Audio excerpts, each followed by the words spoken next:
Hola, hoy abordamos un tema delicado pero esencial, el sistema de protección de menores tal como lo dibuja nuestro Código Civil. Tenemos sobre la mesa extractos de la ley que mencionan términos como tutela, guarda, acogimiento. Palabras que, bueno, a veces se confunden, pero que definen realidades muy diferentes para niños y niñas en situaciones de vulnerabilidad. La idea hoy es clarificar un poco este entramado legal, entender qué implica cada figura, cuándo entra en juego la administración pública, qué hace exactamente la Fiscalía y, sobre todo, cómo se intenta siempre priorizar el interés superior del menor. Vamos a explorar juntos estos textos legales. Exacto. Es que se trata de un sistema complejo, diseñado para dar respuestas distintas a situaciones distintas. Analizaremos la diferencia fundamental entre la tutela que asume la entidad pública, que, bueno, es una medida drástica para casos graves, y las variadas formas de guarda, que pueden ser soluciones temporales o de apoyo sin necesariamente romper el vínculo principal con los progenitores. El objetivo al final es la protección adecuada en cada caso. Perfecto, pues empecemos por ahí, por diferenciar conceptos clave. Los textos hablan de tutela ex lege y guarda, y a veces se ejercen mediante acogimiento. ¿Qué distingue principalmente la tutela de la guarda? A ver, la tutela ex lege. Esta es la intervención más seria, digamos. Es la tutela que la ley impone automáticamente a la entidad pública, la EPE, vamos, al Organismo Autonómico de Protección de Menores, cuando constata que un menor está en desamparo. Y el desamparo es una situación legalmente definida y, bueno, grave. ¿Qué define exactamente esa situación de desamparo? Suena contundente. Y lo es, lo es. El Código Civil lo define como la situación que se produce por el incumplimiento o el imposible o inadecuado ejercicio de los deberes de protección. Son esos deberes que la ley marca para la guarda de los menores, claro. Vale. Siempre que esto les deje sin la asistencia moral o material necesaria. Cuando la EPE detecta esto, asume la tutela por mandato legal y esto tiene una consecuencia inmediata y muy importante. ¿Cuál? Se suspende la patria potestad de los padres o la tutela ordinaria que pudiera existir antes. Y la FP debe entonces adoptar medidas para la guarda efectiva del menor. Entendido. O sea, tutela por desamparo significa que la Administración asume la responsabilidad principal y se suspenden los derechos parentales. Importante. Y la guarda legal, porque también se menciona. Es diferente, sí. La guarda se aplica a situaciones donde, aunque pueda haber un ejercicio inadecuado de los deberes parentales, no se llega a esa gravedad del desamparo que justificaría suspender la patria potestad. Ah, vale. Podríamos decir que es para situaciones de riesgo o dificultad, pero no de abandono total, ¿entiendes? Sí, sí. Puede solicitarla la propia familia o acordarla a la EP o incluso decidirla un juez. Es una medida de apoyo y protección menos drástica que la tutela. Normalmente no implica inicialmente esa suspensión de la patria potestad, salvo en una modalidad específica que luego veremos. Ajá. Aquí tenemos ya un primer punto clave. El sistema gradúa la intervención según la gravedad. Reserva la tutela para los casos más extremos de desprotección. Tiene todo el sentido que haya distintos niveles de intervención, claro. ¿Quién lleva entonces la batuta en estas situaciones? La entidad pública parece central, ¿no? Absolutamente. La EP del territorio donde está el menor es la que actúa.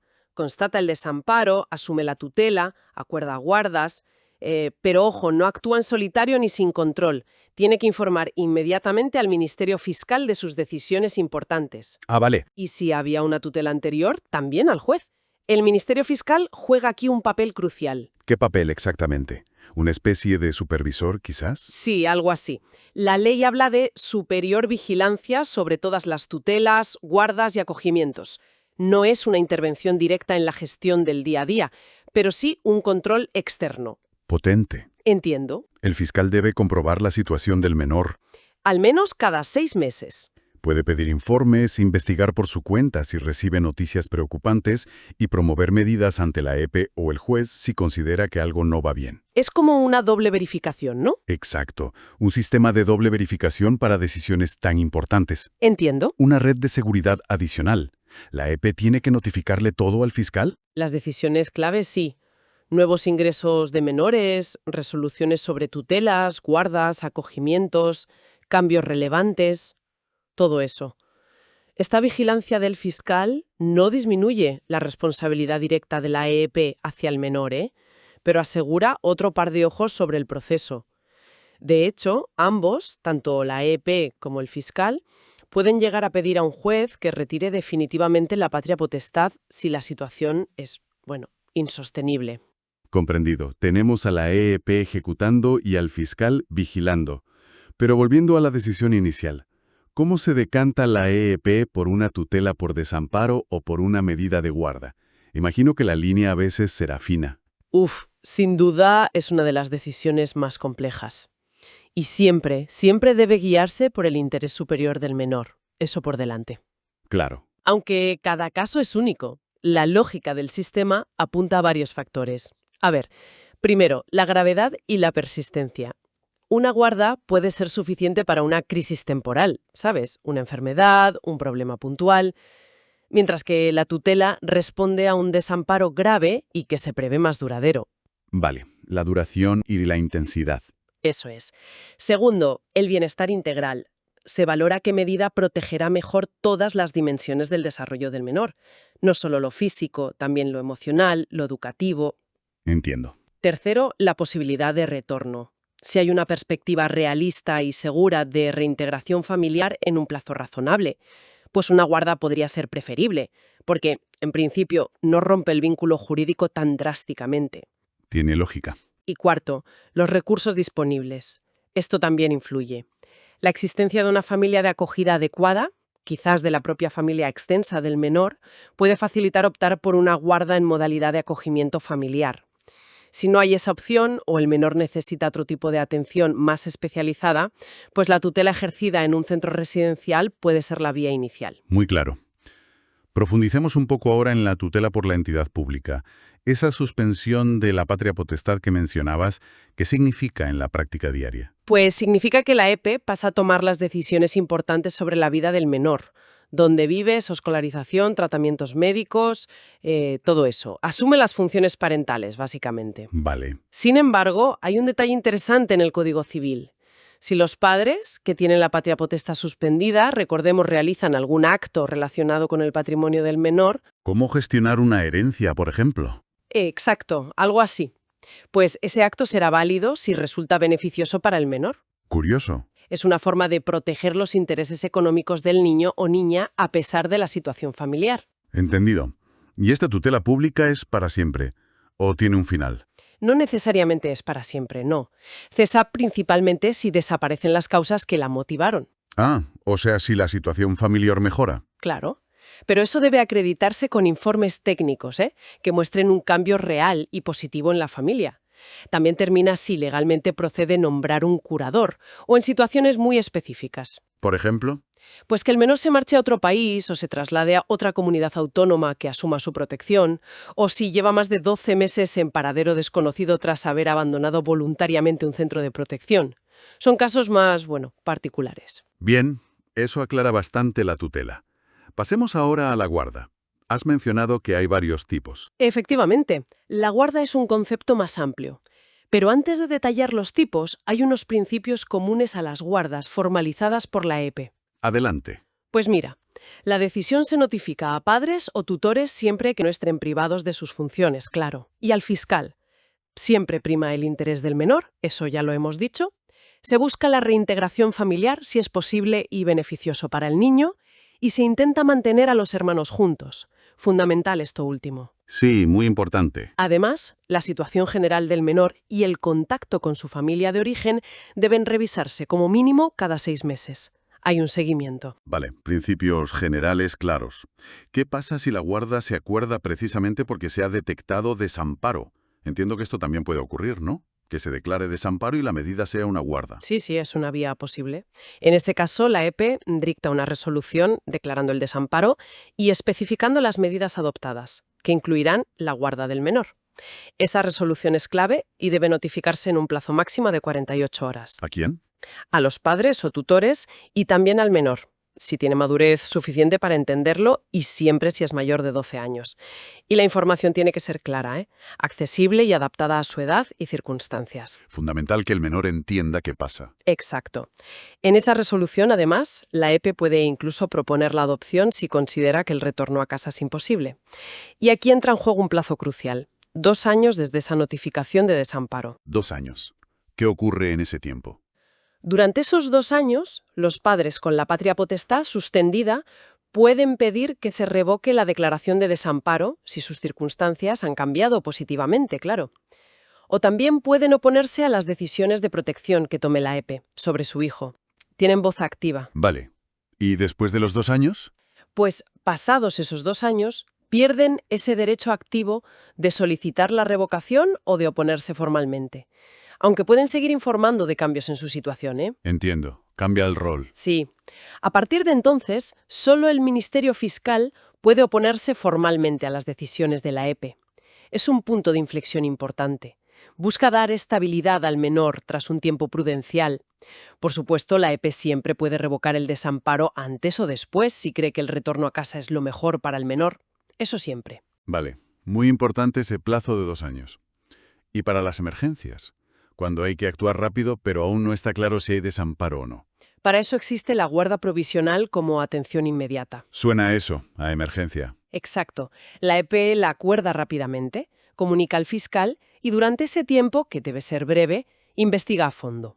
Identificar al menor, ver sus circunstancias, confirmar si hay desamparo real o no. Al final de esa investigación rápida debe decidir.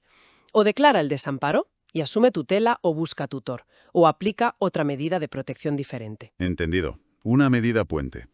Mencionaste antes de pasada la guarda de hecho. ¿Qué es exactamente? Suena a algo más informal. Y lo es, en cierto modo. Es cuando alguien, a menudo un familiar o una persona cercana, piensa en un abuelo, un tío, cuida de un menor de forma espontánea, sin una resolución administrativa o judicial formal. Ah, vale. Pero lo hace por el bien del menor. Si un juez se entera de esta situación, puede pedir informes al guardador sobre cómo está el menor, sus bienes, y puede establecer controles. Incluso el juez puede darle facultades tutelares provisionales a ese guardador de hecho. O sea, que se reconoce legalmente esa realidad. Exacto. Es el reconocimiento legal de una situación social bastante frecuente. Los actos de este guardador en beneficio del menor suelen considerarse válidos. Interesante. ¿Y si son los propios padres quienes piden ayuda porque, no pueden más temporalmente? Esa es otra figura. La guarda por entrega voluntaria. Vale. Si los padres o tutores atraviesan circunstancias graves y transitorias y tienen que estar debidamente acreditadas, como una enfermedad seria, una situación económica límite. Entiendo. Causas justificadas. Eso es, pues si les impidan cuidar al menor, pueden solicitar a la EPE que asuman la guarda temporalmente. El plazo máximo es de 2 años, aunque se puede prorrogar excepcionalmente si el interés del menor lo aconseja. ¿Y se les informa bien a los padres? Sí, es clave. Hay que informarles por escrito de que siguen teniendo responsabilidades y de cómo se ejercerá la guarda. Al acabar el plazo, el menor debe volver con ellos o, si no es posible, la EPE tendría que declarar el desamparo. Vale. Guarda voluntaria. Y la última que quedaba por mencionar era la guarda por acuerdo judicial. Esa es sencilla. Es la que ordena un juez dentro de un procedimiento judicial.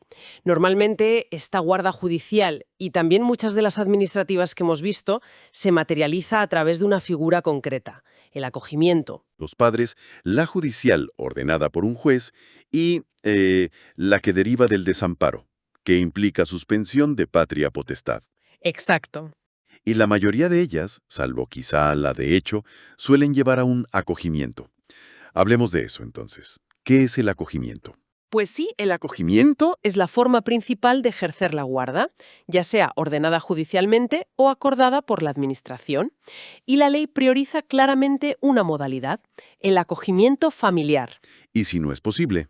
Solo si no es posible o no es conveniente para el interés del menor, se opta por el acogimiento residencial, es decir, en un centro. Vale, prioridad la familia. ¿Cómo funciona el acogimiento familiar? Lo llevan a cabo personas o familias seleccionadas por la entidad pública. Y hay 3 modalidades principales, según la duración y el objetivo. Primero, el acogimiento de urgencia. Es principalmente para menores de 6 años y dura máximo 6 meses. Es como un puente rápido mientras se decide la medida definitiva. Entendido. Muy corto plazo. Luego está el acogimiento temporal. Este puede durar hasta 2 años. Y se puede alargar. Sí, es prorrogable en ciertos casos. Por ejemplo, si la reintegración familiar parece muy cercana o si se está tramitando ya una medida más estable como un acogimiento permanente o una adopción. Se usa si se prevé el retorno a casa o como paso previo a otra solución. Vale. Temporal con posibilidad de prórroga. Y finalmente, el acogimiento permanente. Este se constituye cuando no es posible el retorno a casa, normalmente tras 2 años de acogimiento temporal. O también puede establecerse directamente para menores con necesidades especiales o circunstancias particulares que lo aconsejen desde el principio. Y aquí los acogedores tienen más. Sí, en el acogimiento permanente la entidad pública puede pedir al juez que otorgue a los acogedores facultades de la tutela. Esto les facilita el día a día, tomar decisiones sobre el menor. Entiendo. Este acogimiento familiar, sea cual sea la modalidad, puede ser en la familia extensa del menor, abuelos, tíos, o en una familia ajena, sin parentesco, que a veces puede ser una familia especializada preparada para necesidades concretas.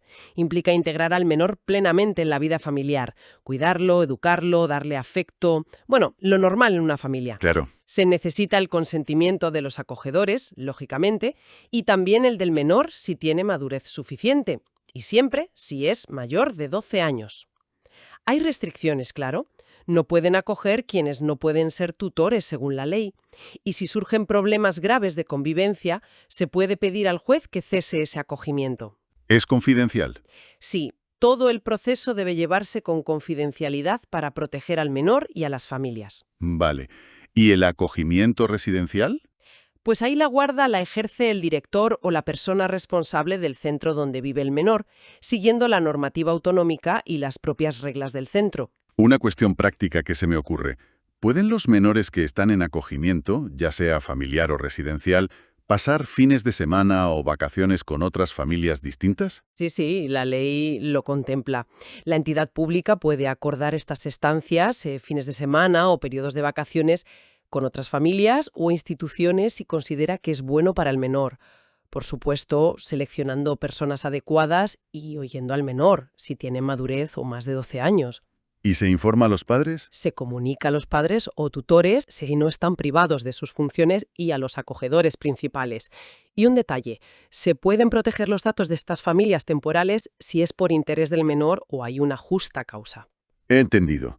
Y la última pregunta práctica. ¿Quién cubre los gastos de todo esto? La carga económica. Bueno, cuando hay una situación de desamparo o una guarda administrativa o judicial, la entidad pública puede fijar una cantidad que los padres o tutores deben pagar periódicamente. ¿En concepto de qué? En concepto de alimentos, para contribuir a los gastos de cuidado y atención del menor, claro. Siempre según sus posibilidades económicas. Vale, una contribución parental si es posible. Exacto. Muy bien, creo que hemos conseguido ordenar bastante este panorama, que no era fácil, ¿eh? Queda claro que el Código Civil traza un sistema con distintos niveles de intervención para proteger a los menores. La diferencia esencial entre la tutela por desamparo, con esa suspensión de la patria potestad, y las distintas formas de guarda muchas veces temporales o de apoyo, aunque ojo, la derivada de desamparo también suspende derechos, es crucial. Así es. El sistema intenta equilibrar la protección inmediata y necesaria del menor con el respeto, siempre que sea posible y beneficioso, a los lazos familiares y a la posibilidad de reintegración. El interés superior del menor es, la brújula que guía todo. Sí. Los roles definidos de la entidad pública como ejecutora y del Ministerio Fiscal como vigilante, junto con los plazos y las revisiones periódicas, buscan dotar de garantías a estas decisiones tan trascendentales para la vida de un niño. Y para terminar, quizás una reflexión. Hemos analizado la estructura legal, los procedimientos, las garantías, todo diseñado, en teoría, para buscar el bienestar del menor. Pero más allá de este marco normativo, incluso cuando funciona como se espera, ¿cuáles son los desafíos invisibles, las complejidades emocionales profundas que pueden experimentar los niños, niñas y adolescentes al pasar por estas distintas formas de cuidado? Tutela, guardas, acogimientos en familia, en centro. Aunque la ley intente proteger, ¿qué huella emocional deja todo esto? Hay que esa pregunta, para pensar más allá de la ley.